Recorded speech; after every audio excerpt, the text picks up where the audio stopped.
Hello friends, आज की इस वीडियो में आप सभी का स्वागत है। आज हम पढ़ने वाले हैं क्लास 10th मैथ, जिसमें हम कर रहे हैं प्रश्नावली 6.5 यानी कि चैप्टर अध्याय 6 है, जिसका नाम है त्रिभुज। त्रिभुज में अभी तक हम 6.5 प्रश्नावली कर रहे हैं। उसका उदाहरण, ये लास्ट उसका उदाहरण है, 14वां उदाहरण है।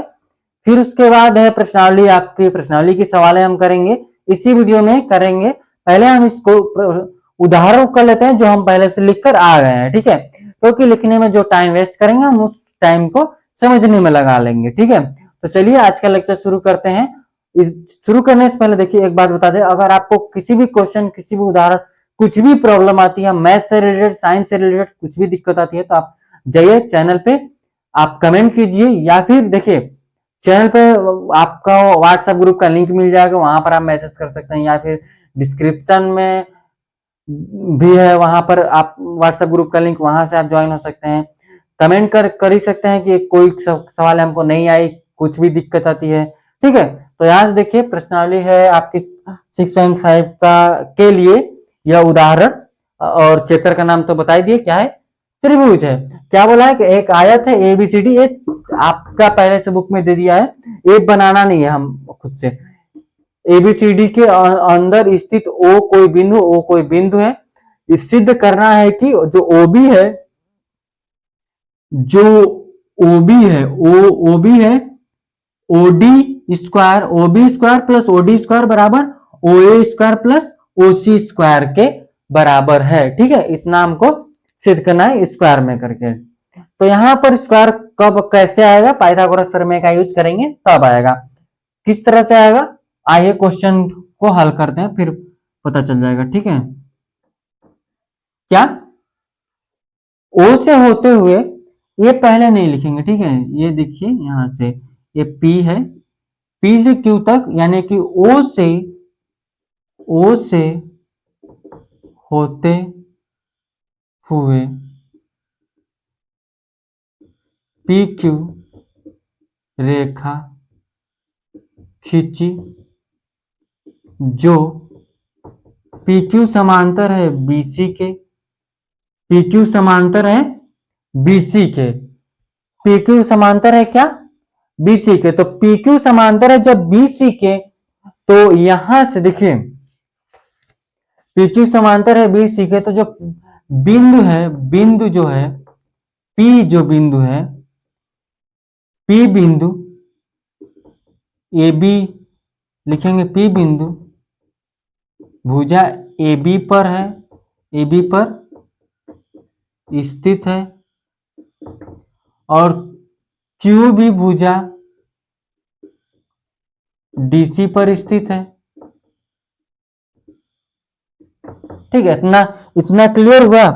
तो यहां देखिए जो PQ है वो BC के समांतर है, तो जो PQ हो वो लंब है किस पर, PQ लंब है आपका AB पर, और PQ AB पर लंब है, तो आपका लंब DC पर भी लंब हो जाएगा, यहां से CD पर लंब हो जाएगा। जब यहां से CD पर लंब हुआ, तो यह देखिए इसके समांतर है, तो ये बी तो 90 डिग्री है, तो कोण जो B है वो क्या हो जाएगा, 90 डिग्री, कोण B 90 डिग्री, और कोण C भी 90 डिग्री।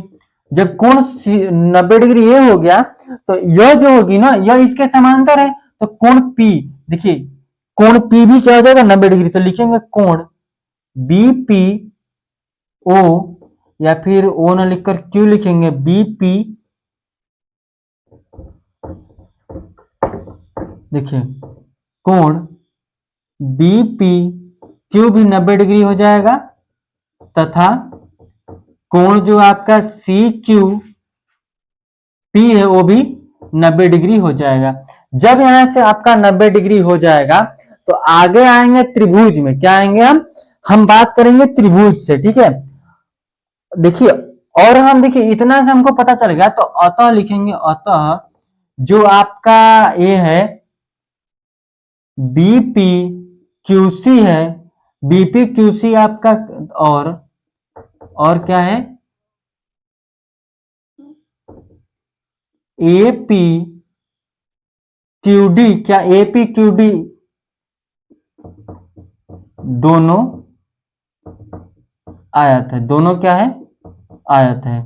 दोनों ही आयत है। जो बीपी क्यूसी और एपी क्यूसी भी क्यूडी क्या है? एक आपका दोनों आयत बना है। जब दोनों यहां से आयत बना तो अब देखिए यहां से बात कर लेंगे हम एक और बात, यहां से पहले ही क्लियर कर लेते हैं कि जो आपका पीबी होगा वो एपी के बराबर होगा, ठीक है, और जो सीक्यू होगा या फिर लिखेंगे यहां से क्यूसी होगा वो बराबर हो जाएगा क्यूडी के, ठीक है, क्योंकि दोनों आयत है, दोनों आयतें के भुजाएं क्या है? एक दूसरे के बराबर है। तो यहां से हम यहां से पहले लिख लिए क्योंकि बाद में हमको दिक्कत ना हो, बाद में क्वेश्चन में ना बनाना पड़े, मतलब आंसर में आगे जाके कोई दिक्कत ना हो, तो इसलिए हम पहले इसको लिख लिए, ठीक है। अब देखिए क्या लिखेंगे, आएंगे त्रिभुज की बात करेंगे, लिखेंगे त्रिभुज, यह लिखेंगे बीओ पी में। देखिए बात करेंगे त्रिभुज बीओ पी में, क्या लिखेंगे त्रिभुज बीओपी में, या फिर ओपीबी लिख सकते हैं, इसको ऊपर वाले से ऊपर से लिखते हैं ना, लिखेंगे ओ पी बी में। ओपीबी में, ओपीबी में बात करते हैं तो यहां से 90 डिग्री है, 90 डिग्री के सामने वाला होता है कर्ण, तो ओबी बराबर ओबी स्क्वायर बराबर OP square plus PB square, ठीक है, पीबी स्क्वायर हो जाएगा, इसको समीकरण 1 ले लेंगे। इसी तरह से आगे आएंगे इस वाले त्रिभुज में, इस वाले में तो लिखेंगे त्रिभुज ओ क्यू डी में। त्रिभुज ओ क्यू डी में क्या हो जाएगा, ये 90 है, 90 के सामने वाला कर्ण होगा तो ओडी स्क्वायर बराबर ओ क्यू स्क्वायर प्लस और क्या हो जाएगा आपका क्यू डी स्क्वायर, ये ले लेंगे समीकरण 2।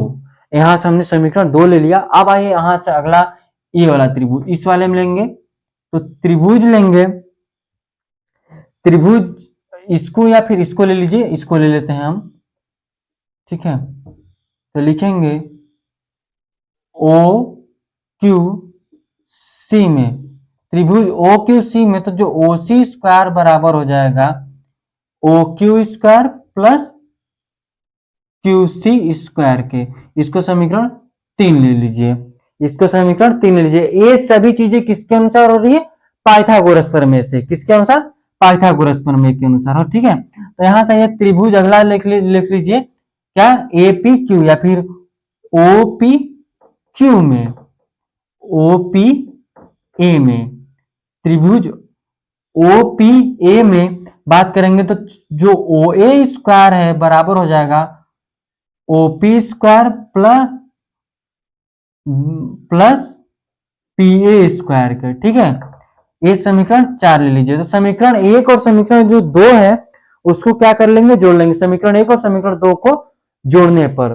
तो यहां से बात करेंगे समीकरण 1 प्लस 2, तो क्या हो जाएगा कि O B square plus O D square बराबर में O P square plus P B square, यहां से प्लस हो जाएगा आपका O Q square plus Q D square, ठीक है। इतना क्लियर है। अब यहां से ही मेन खेल थोड़ा सा चालू है, मतलब थोड़ा समझने की बात है। कैसा कि देखिए कैसे हमको क्या लाना है, इस साइड ओ ए स्क्वायर, ओ ए कैसे आएगा, हमने ओ ए यहां पर देखा है, ओ ए यहां पर ओपी स्क्वायर, ओपी तो है, ओपी देखिए ओपी है, ओपी यहां भी है, फिर उसके बाद पीए है, तो पीए के बराबर हमने क्या लिया है, ध्यान से देखिए, पीए या फिर पीबी, एपी बोल सकते हैं ना, पीए बोलिए, देखिए पीबी के बराबर क्या लिया है, पीए, पीबी के बराबर पीए, तो पीबी की जगह पीए लिख सकते हैं ना, तो यहां देखिए तो ओपी स्क्वायर प्लस पीए स्क्वायर प्लस, अब देखिए यहां पर ओ क्यू है, यहां पर यहाँ भी ओ क्यू है, ओ क्यू यहाँ पर है, ओ क्यू यहाँ भी है, ओडी यहाँ पर है, लेकिन ओसी यहाँ पर है। तो ओडी के बराबर क्यूसी लिए है ना, ओडी के बराबर क्यूसी। तो यहाँ पर क्या है कि O Q square plus Q C square. तो ये देखिए ओ क्यू स्क्वायर और क्यू सी स्क्वायर किसके बराबर है, ओसी के स्क्वायर। तो यहाँ जाएगा ओसी स्क्वायर प्लस जो ओपी है, देखिए OP square plus P A square किसके बराबर है, एपी ओ ए स्क्वायर के बराबर में। तो O B square plus O D square, ये हमको प्रूफ करना था, ये हमारा आ गया है। समझे आप, इतना एकदम आसान था, कोई दिक्कत नहीं थी। आगे हम चलेंगे प्रश्नावली 6.5 का फर्स्ट क्वेश्चन। आप इसका स्क्रीनशॉट लीजिए, फिर हम आगे बढ़ लेते हैं, ठीक है। अब चलिए यहां से इसका स्क्रीनशॉट ले चुके होंगे आप, तो इसको इरेज हम कर लेते हैं। देखिए जो प्रश्नावली 6.5 का फर्स्ट क्वेश्चन है उसको हम लिख नहीं रहे हैं, क्योंकि वो कोई उतना खास लिखने के लिए है नहीं, तो उसको हम नहीं लिख रहे हैं। आप बुक में देखिएगा, समझ में आ जाएगा, हम इसको बता रहे हैं, ठीक है। क्वेश्चन क्या बोला है, बस बोला है कि वो समकोण त्रिभुज है या नहीं, जो भुजाएं उसकी जो दी गई है क्वेश्चन में, उसके आधार पर वो समकोण त्रिभुज है या नहीं वो बताना है हमको, ठीक है। देखिए आप क्या है, प्रश्नावली 6.5 है। हम इसका क्वेश्चन पढ़कर सुना देते हैं ताकि समझ में आ जाए।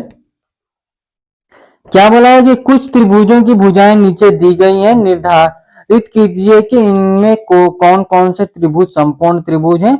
इस स्थिति में कर्ण का लंबाई भी लिखिए, ठीक है, कर्ण का लंबाई भी लिखिए। तो फर्स्ट है यहाँ से 7 सेंटीमीटर, दूसरा है 24 सेंटीमीटर, तीसरा है 25 सेंटीमीटर। देखिए कर्ण क्या है, उस अगर समकोण त्रिभुज है तो कर्ण की भुजा क्या होती है, कर्ण जो होता है दोनों भुजाओं के से बड़ा होता है, यानी कि दोनों भुजाओं के वर्ग के योग के बराबर होता है वो अकेले, ठीक है। जैसे कि ये 25 हो गया, अगर हम 25 का अगर स्क्वायर करते हैं, अगर हम 25 का स्क्वायर तो 625 आएगा, यानी कि बराबर में 7 का स्क्वायर प्लस 24 का स्क्वायर भी आना चाहिए, 625 के बराबर, इधर भी 625 के बराबर आना चाहिए, ठीक है। अगर 625 के बराबर आ जा रहा है तो ये तो कर्ण होगा, 25 सेंटीमीटर कर्ण होगा, लेकिन ये क्या हो जाएगा, ये समकोण त्रिभुज भी हो जाएगा, क्योंकि इसमें ये पाइथागोरस प्रमेय को बता रहा है कि पाइथागोरस प्रमेय को सिद्ध कर रहा है यहां से, ठीक है। तो 749 हो जाएगा। अगर 24 का करते हैं तो कितना आता है, 6,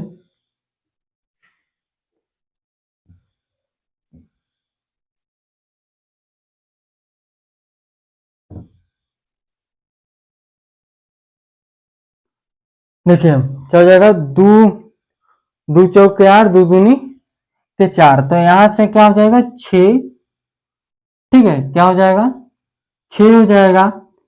इसको इसको जोड़ते हैं तो कितना हो जाएगा 7 हो जाएगा, इसको जोड़ लेते हैं तो क्या हो जाएगा 5 हो जाएगा, प्लस में 5 7 6 हो जाएगा, क्या हो जाएगा 5 7 6 हो जाएगा।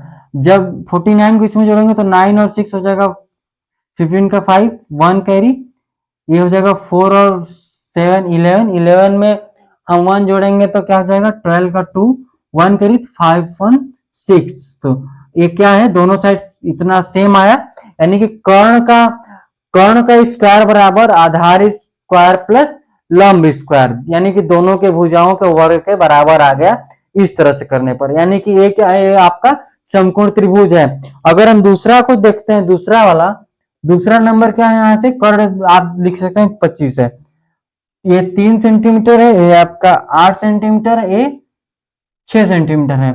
मान लीजिए कि 8 क्या है, कर्ण है, कर्ण क्या है, क्या होता है उसका, कर्ण स्क्वायर बराबर लंब स्क्वायर प्लस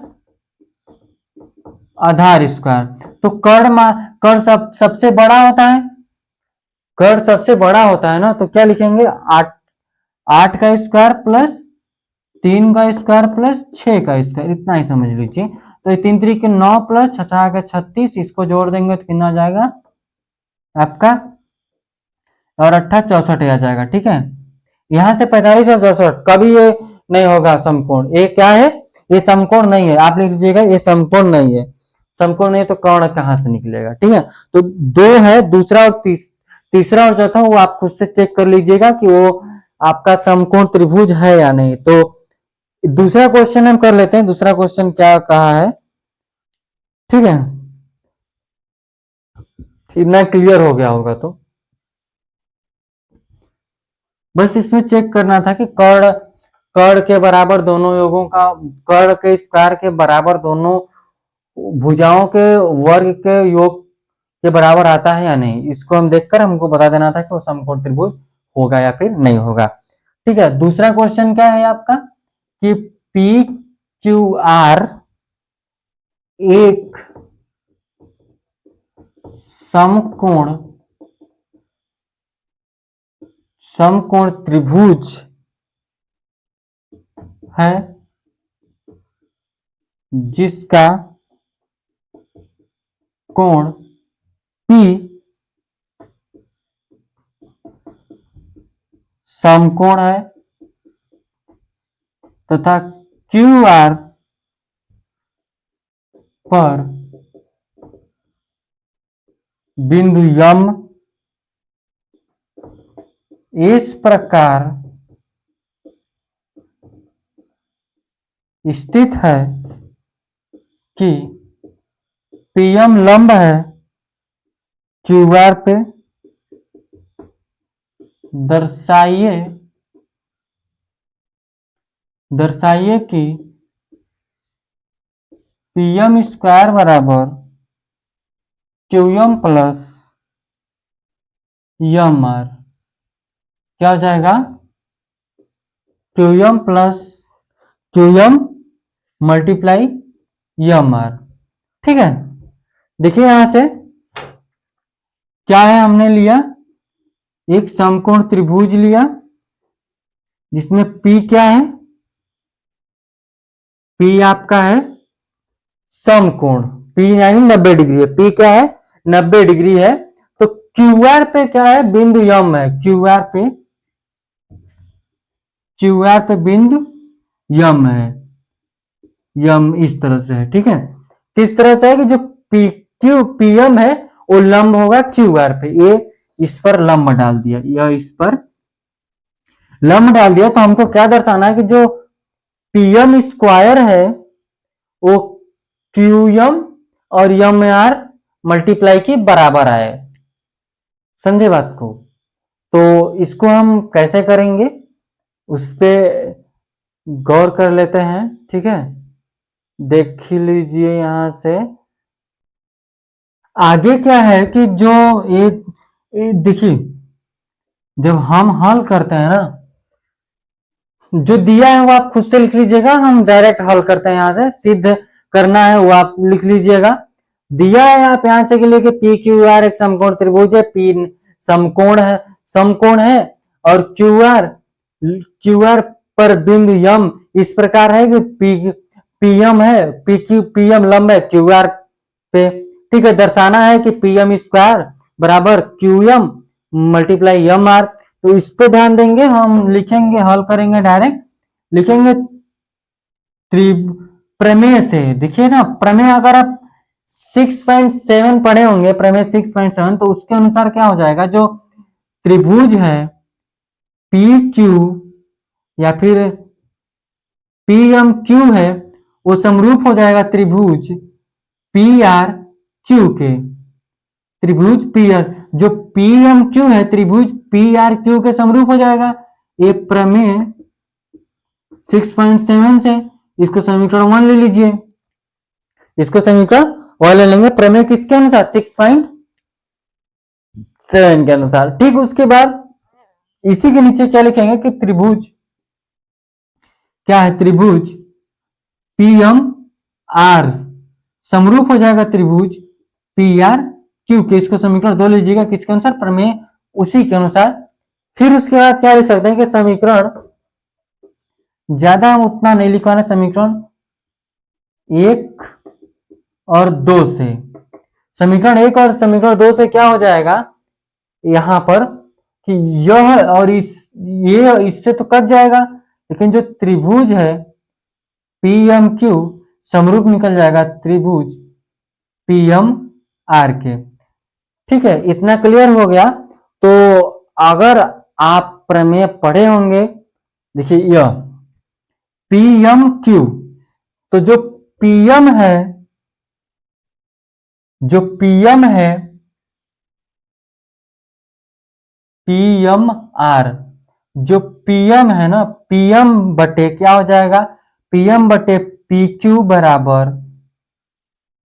PM बटे PQ बराबर, यहां से फिर क्या निकल जाएगा, देखिए PQ क्या निकलेगा, 1 सेकेंड,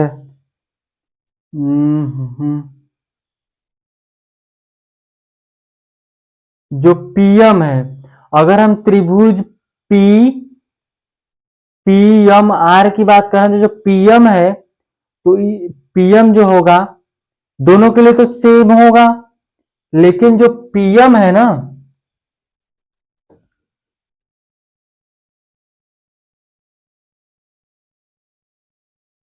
ठीक है, इसको क्या लिख लेंगे, QM हो जाएगा, PM बटे QM, और फिर उसके बाद जो QM होगा यहां से, जो MR होगा, MR बटे PM हो जाएगा, यह इसके साथ मल्टीप्लाई हो जाएगा, PM स्क्वायर बराबर QM मल्टीप्लाई MR। ठीक है, इसी तरह से इसको कर लेंगे। इसको डिटेल में उतना नहीं किया है, जितना करना चाहिए था इतना आप प्रमेय पढ़े होंगे तो वहां से क्लियर हो गया होगा। ठीक है, तो आज के लिए बस इतना रखेंगे, ये दूसरा क्वेश्चन तक था, आगे हम पढ़ेंगे अगले वीडियो में जितना तक हो सकेगा। ये आपका लास्ट प्रश्नावली है, ऐच्छिक नहीं पढ़ेंगे हम, क्योंकि वो उसमें पूरे चैप्टर पूरे प्रश्नावली का निचोड़ दे देता है, सारे क्वेश्चन उसमें देता है, तो वो प्रश्नावली आपके लिए होमवर्क रहेगा। ठीक है, तो आज के लिए बस इतना रखेंगे। अगर आपको कोई भी डाउट, कोई भी कुछ भी प्रॉब्लम आती है तो आप कमेंट कीजिए। ठीक है, तो आज के लिए बस इतना ही, धन्यवाद।